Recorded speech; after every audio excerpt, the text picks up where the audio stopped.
The Singing Tree by KATE SEREDY. Chapter 7, VII.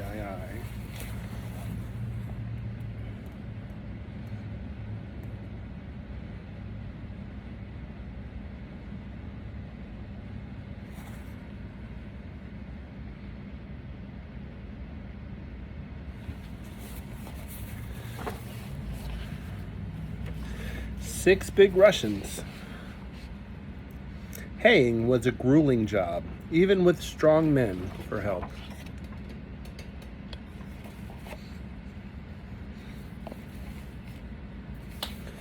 With only women, old men, and boys of his own age to work with, Jancy had all he could do to get the hay into the barns. Then, before he knew it, harvesting was on his hands, and later corn cutting and potato digging. Days took on wings and flew away, and he had no time to watch their flight. Nobody had, and nobody wanted to. Time was something to be pushed ahead. Hurry, hurry, hurry. People seemed to say to each new day, hurry, for then tomorrow would come, and tomorrow might bring the end of the war. But as the seasons rolled by and the sun rose on a brand new day every dawn, it was never the tomorrow they were all praying for. Page 139.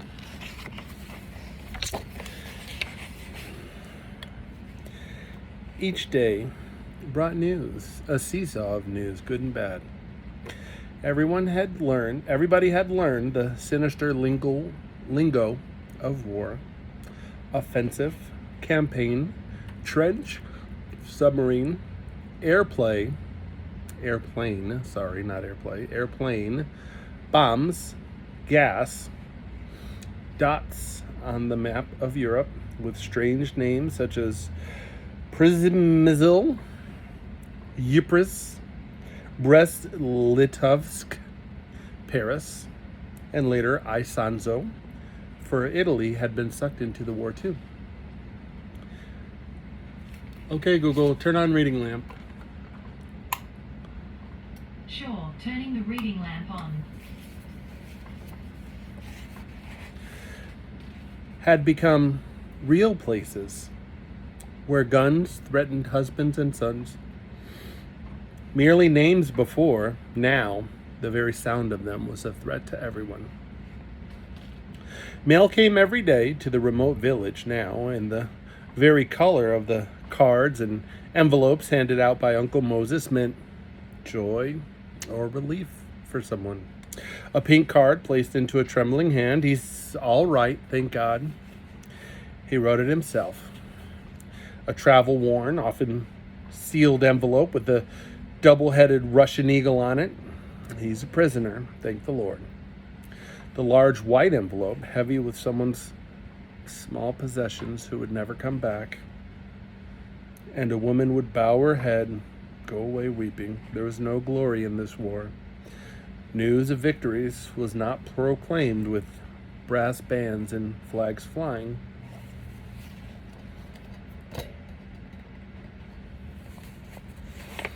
Only mute, anxious eyes of helpless women and children asking, what price, O Lord? What price victory? There were two growing stacks of pink cards in Mother's bureau drawer between the prayer books and the Bible, and a few travel-worn, many sealed envelopes from Russia. She would bring them to the kitchen every night, and the four of them would read every one over and over again. They were all much the same, saying very little about the war, but reading them aloud would bring the three men closer. It was toward the end of the second year, in November 1915, that two cards from Father came on the same day. Don't be alarmed if you don't hear from me for a while. A bad storm is blowing up, and it might wash out the roads. Read Jancy for the second time. He glanced up at Mother, ready to voice what seemed to him an explanation of this strange statement that this storm was going to be one of those offensive drives. But Mother was smiling. He'll catch cold, that baby. I bet he never remembers to change his clothes if he gets soaked. So Jancy didn't say anything, just picked up the second card. This is a funny one. It says, "Dear Jancy, remember to put up enough sausages for Kate. Have you still got the key?" "Sausages," he grumbled. "Where will I get anyone to butcher?" "What key?" Mother interrupted. "You are just like your father, Jancy. You never tell me anything." Jancy was already in his room and came back brandishing a key. "This." He made me lock up the book, and I've forgotten all about it. They bent over the open book as they began to read the closely written pages, their heads pressed together, and there was no sound for a long time but the rustle of turning leaves and the ticking of the cuckoo clock, and once in a while the gentle splash of a tear falling on paper. But when Jancy turned the last written page and looked up, his eyes weren't wet. They were shining with a light much brighter than the light of the candle.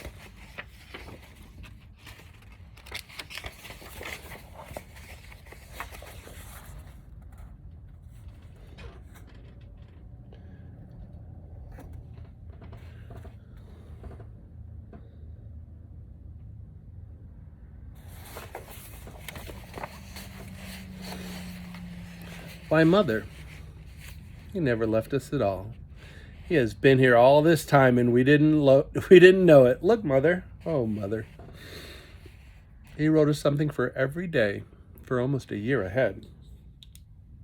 For all of us. And Mother, I did all he wanted me to do. The harvest, the corn, the sheep. We all did. He thought of everything, whispered Mother, her finger on a page beginning with November 1915. "Get old Janos Vidor to butcher the pigs. Oh, Martin." She straightened, gazing through the window in the night. "Your son asked a question and you answered from across the miles. If you can hear us, Martin, listen, be careful of that storm. Oh, be so careful." She knew, thought Jancy, under the gentle smile she was hiding the same fear, smiling so we wouldn't be frightened. Just as she was smiling when I came home without him, and she said, "I know, Jancy." He kissed us goodbye. So women were not all gentle, helpless, softness either. They, too, had a steel armor that would not let them show the tears inside.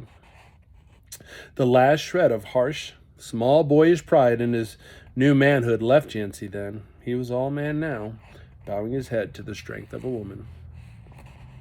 He bent over the book again. He says here, October, plow up some of the pastures for spring planting of more corn and potatoes. And ask Uncle Moses to make out applications for Russian prisoners if necessary. Jancy looked up. We could still do that plowing. Would you mind feeding prisoners, Mother? Why should I mind? They are men like ours, maybe. If we are good to them, they'll write home too, like Sandor, and say that we are kind, and maybe some Russian woman will say to her husband or son, "Don't aim your gun too well. They're just simple people like we are." All right, Mother, how many can you feed? As many as you need, Jancy. It will be nice to cook again.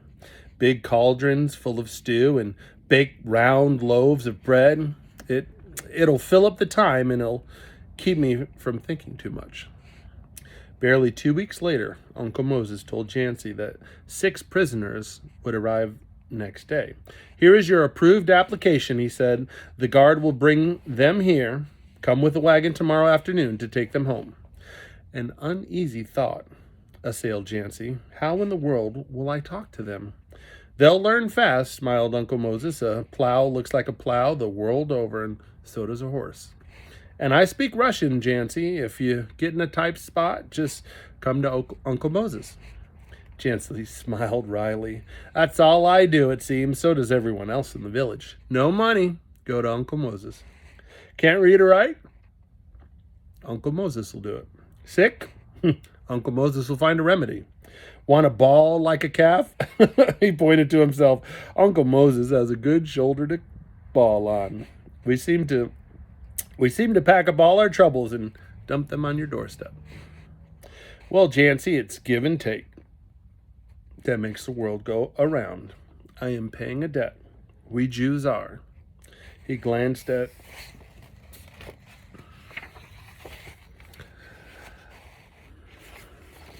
Jancy, and seeing the question on his face, went on. Your great-grandfather and others in his time reached down into the dark despair we Jews had fallen into and lifted us up, made Hungarians out of us, given us a place in the sun. They didn't need us, and then, now you do. And now we pay gladly. Joseph, his voice hesitated for a moment and then grew stronger than before. Joseph, my firstborn son, gave all he had, but I'm proud, Jancy, proud that he was allowed to. A little silence fell on both of them. Then Uncle Moses said briskly, tomorrow afternoon, Jancy, and bring in a few baskets of egg. I can sell them at a good profit. Next day, before Jancy left, he and Kate had a row. Kate was not going to let Jancy take her eggs. She was going along. Jancy argued and pleaded, and he yelled at her, and he tried to pull her off the wagon, but she had entrenched herself between the baskets, and all he got for trying was a kick in the arm. Mother and Lily came running out of the house. Jancy, nursing his arm, turned to the mother. You tell her that she can't ride home with 6 prisoners in the wagon. It'll be dark before we get home. Mother looked at Kate. She only settled herself more firmly between the baskets and shook her head. He can't boss me around. I'm going. But, Lamb, he is right. It isn't proper for a girl. You can go some other time.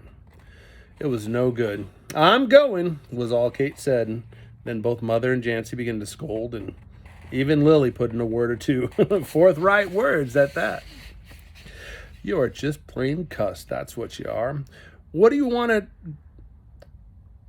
go so almighty bad for just exactly today? What's that? She asked curiously as Kate, stubbornly pulling her jacket tighter around her, revealed a large, flat packet, thus far hidden under her apron. None of your business, nosy, flashed Kate, but suddenly changed her mind. All right, if he hadn't hollered at me, I would have told anyway. She held up the package. It was a large photograph of her father that she had in her room. I thought I wanted to see the prisoners right away. Maybe one of them had seen Daddy in Russia. So there. And I am going. Of course you are, Lamb, said Mother. Lily, go get your jacket too. You're going with Kate.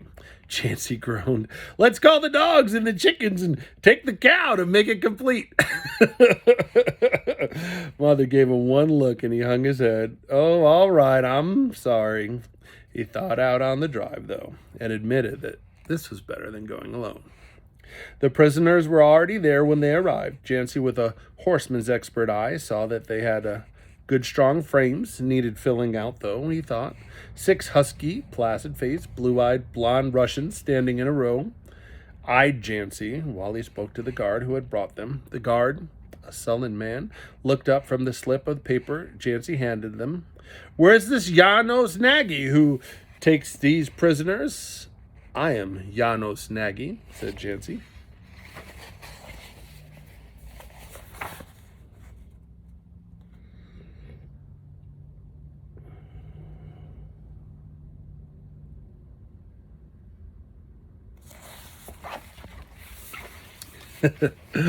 The guard began to laugh. Go wipe your nose, sonny. Where's your father? I have no time for jokes. Jancy faced him. He didn't seem angry, but his neck was set very straight on his shoulders. His arms moved back a little, ending in clenched fists. My father's in the war, and I'm doing his job. Take that back about my nose, or I'll make you worry about your own. Well, I'll be, the guard drew in his breath in surprise, eyeing Jancy. And I believe you would, too, he decided and began to laugh. All right, young man, I take it back.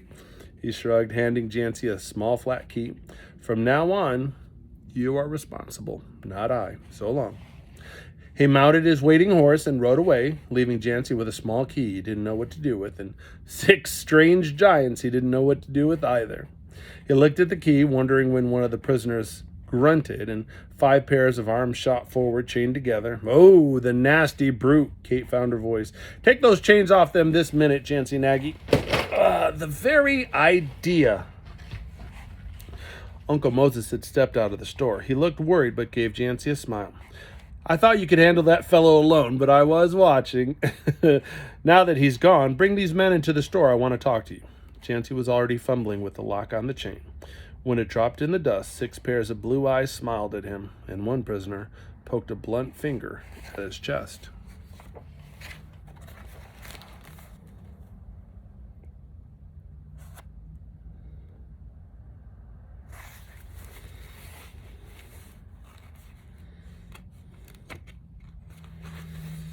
"Comrade, eh? Friend?" Jancy nodded. "Sure, friend." Then Uncle Moses spoke to them in Russian, and their faces lighted up still more. The 6 of them began to speak at once, surrounding the old man eagerly. After a while, Uncle Moses emerged from the tight ring of blond giants around him. "They like you, Jancy, and they say you must be a good farmer. The horses are so shiny." Cheerful as he sounded, his mind seemed to be on something else. He peered nervously up and down the long street. "Well, let's go inside," he said, and herded the men ahead of him. The girls and Jancy followed. Uncle Moses locked the door, then stood undecided, rubbing the end of his nose, peering now at Jancy, then at the prisoners. "You didn't see any gentlemen on the way, or did you, Jancy?" "No, why? This is a fine mess. I just don't know what to do," sighed Uncle Moses. "Peter deserted, and the gendarmes are after him. I saw them. They say he was heading for home when last seen." "Deserted," breathed Jancy. Kate and Lily drew closer. "Why? They knew all the deserters were punished, and it was the worst thing a soldier could do." "Because old Vidor wrote him a letter and told him that Mary had a baby, and she isn't well. A foolish thing to do. Could be Mari, M-A-R-I. Foolish thing to do. Worry a man about something he can't do anything about. Poor Peter. He is almost crazy." "How do you know?" asked Jancy, staring at Uncle Moses. Page 151. 152. "Because he is here," sighed the old man, casting a glance at the small door in the rear. The 6 prisoners sat immobile on the boxes and crates, great hands spread on much-mended knees, looking uncomprehending but content from one speaker to another. Somehow, perhaps, he didn't know what to say. Jancy smiled at them. 6 broad smiles answered. "Peter," said one of them, pointing to himself, "Grigory, Stana, Nikolai, Sergei, and again, Peter." He pointed one out after another, and then he held up 2 fingers. "Peter, Peter." He grinned. Jancy nodded. "Jancy," he said, tapping his chest, and then he turned to Uncle Moses. "They think we're all talking about them. What will you do about our Peter?" "All he wants is to see Mari and the baby. If I could get someone to drive him home. But every wagon going toward his home will be searched tonight, every road watched, and if they find him, it's a court-martial for both of us." They looked at each other helplessly. Suddenly, Kate exclaimed, "I have an idea. Listen, Lily and I will take the wagon, get Mary and the baby, and come back here, and we'll hide Peter under our skirts and go home, and they wouldn't watch wagons going to our farm. Why should they?" How about these?" asked Jancy. "Will they fly home, or what?" "Oh," said Kate, deflated, staring at the prisoners. I forgot about them. Grigory, Stana, Nikolai, Sergei, and the 2 Peters beamed at her. "Ho, Doshinka!" "Why don't you tell them, Uncle Moses?" said Lily. "Look at them. They're nice. Let's do what Kate said. Then we can all drive home, prisoners and all." Her voice grew more and more eager. Then she burst out, laughing. "Those gendarmes won't even dream that, Kate. Mari, the baby, Lily, Jancy, Grigory, Nikolai, Stana, Sergei, and the 2 Peters are sitting on top of the 3rd one." Jancy sat up straight. Not bad, you know. I'm beginning to believe you two have brains. What do you say, Uncle Moses? Uncle Moses was rubbing his nose in earnest, and that meant he was thinking hard. If we can get away with it, Peter could steal away, back to the front, much easier, from your farm. They only watched soldiers coming away. Going back, he could join all the others. Jancy, it's an awful risk, but somebody left another pack of trouble in your doorstep, and this time we are going to cart it away, said Jancy resolutely. Kate and Lily jumped up. Let's go! My eggs! Cried Uncle Moses. He spoke rapidly to the Russians and unlocked the door. The 6 giants goose-filed out and came back, each carrying a basket of eggs. Zhashka, Jajka, Jajca, Jajka, Haska, Haksa. Nikolai sighed, caressing the baskets with his eyes. Give them some, Uncle Moses. They look hungry, said Kate from the door. And here, you ask them if they've seen Daddy. Then the wagon rattled away. Uncle Moses locked the door again. He tapped lightly on the rear door. After a moment, Aunt Sarah emerged. How is he? Said Uncle Moses.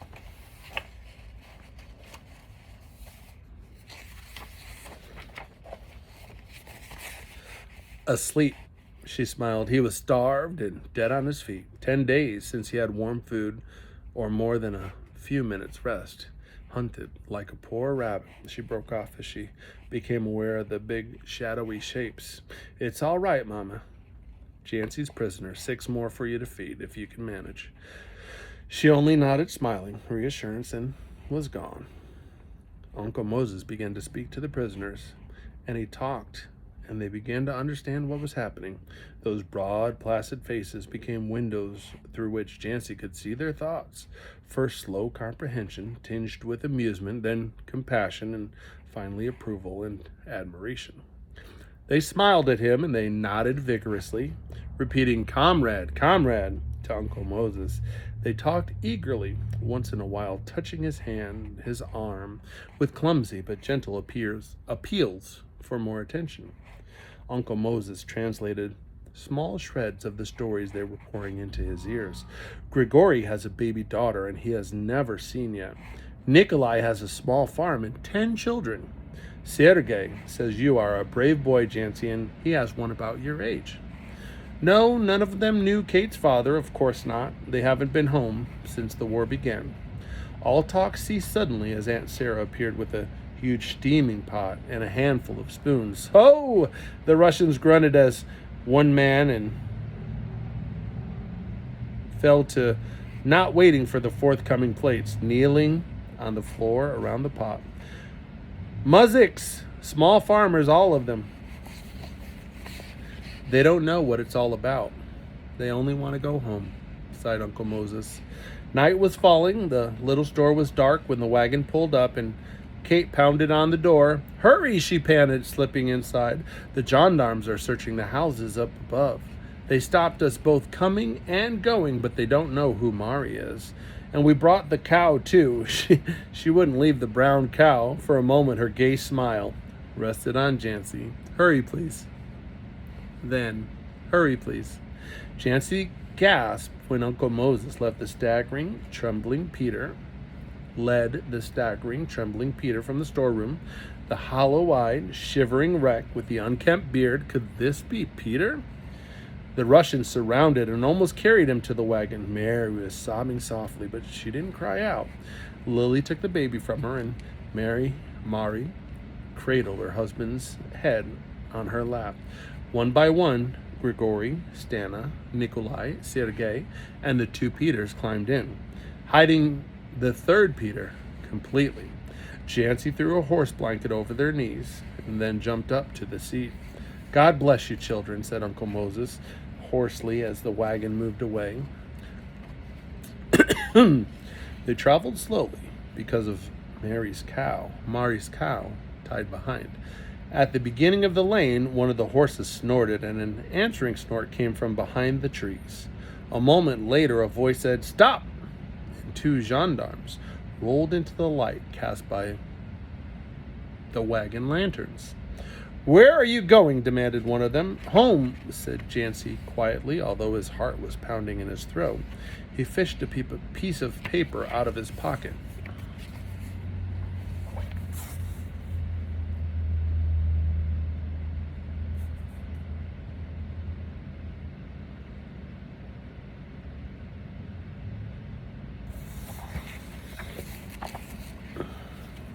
"Here, government order. I am taking prisoners home for field work." 6 prisoners, Janos Nagy, the gendarme mumbled. "That seems to be an order. The big ranch we have just come from." He jerked a thumb behind him as an explanation to his partner. He returned the paper to Jancy. "Your mother said that you'd be along with them and 2 girls. His eyes explored the wagon casually. Jancy forestalled a question. "We are taking Mari Vidor and her baby home. She's sick and her husband's in the war." "You, Mari Vidor?" asked the gendarme, peering at Marty. She nodded, tears streaming down her deathly pale face. The stern eyes of the gendarme softened. "Don't worry, sister. He'll be home before you know it. Little tyke." He smiled at the baby, tickling her under the chin until she gurgled. "Does he know about this?" He winked at Mari, she almost fainting with terror. Least Peter make a move and began to sob. "Don't cry, sister. We are all in the same mess." The gendarme grunted. "We have to hunt for a man tonight. God forgive us, I don't want to find him. But orders is orders." He deserted to see his wife. "Peter Hody. You know him?" He turned to Jancy. "Sure, but he lives 3 miles the other side of the village." "I know. Those roads are watched, and if he tries," something like a groan escaped him. "Son, it's a crazy world when it's a man's duty to kill and a sin to comfort his wife. Well," he sighed, "go on home."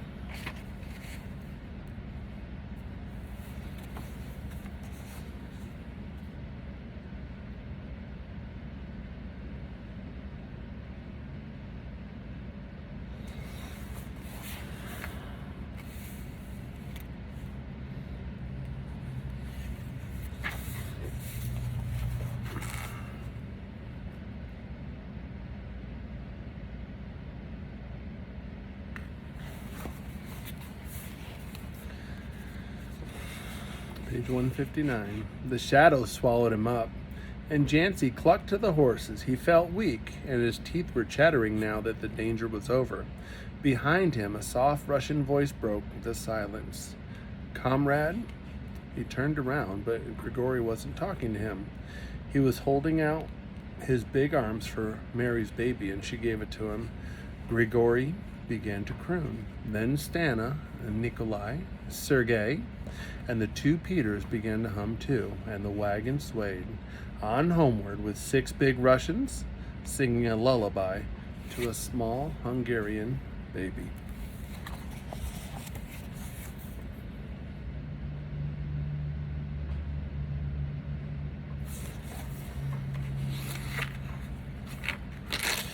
Chapter VIII.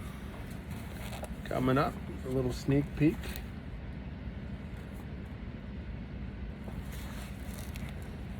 It's titled "Just Came." The Singing Tree by KATE SEREDY.